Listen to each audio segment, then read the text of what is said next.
First of all, you need to know them for your own life, because you got to know that there are differences in intelligence. It's really important. If you go into a job and you're not smart enough for that job, you're going to have one bloody miserable time. And you're going to make life wretched for the people around you because you won't be able to handle the position.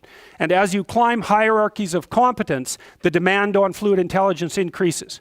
And so, unless you want to fail, you don't put yourself in over your head. Well, what's over your head? Well, that's a tricky thing to figure out. I mean, you have to figure that out with intelligence, you have to figure it out with conscientiousness, you have to figure it out with creativity, you have to figure it out with stress tolerance, with agreeableness, because you want to go into a cooperative environment and not a competitive one if you're agreeable.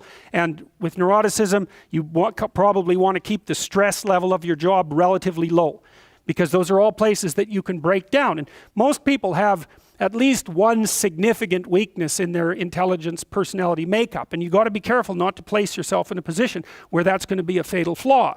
But what you really want to do, as far as I can tell, if you want to maximize your chances for both success and let's say well-being, is you want to find a strata of occupation in which you would have an intelligence that would put you in the upper quartile.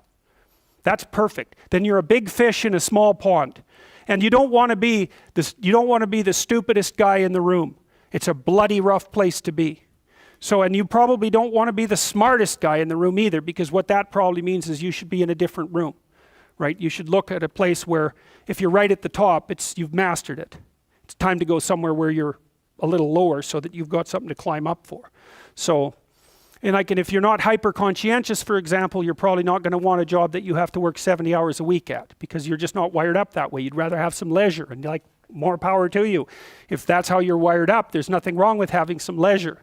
But if you're someone who can't stand sitting around doing nothing ever, then maybe you can go into a job that's going to require you to work 75 hours a week. And almost all jobs that are at the top of complex dominance hierarchies require very high intelligence and insane levels of conscientiousness, as well, generally speaking, as pretty damn high levels of stress tolerance, because that can knock you out too, because there's going to be sharp fluctuations in your career, generally speaking, at the higher levels of a structure, and you have to make very complicated decisions, often with very short time horizons.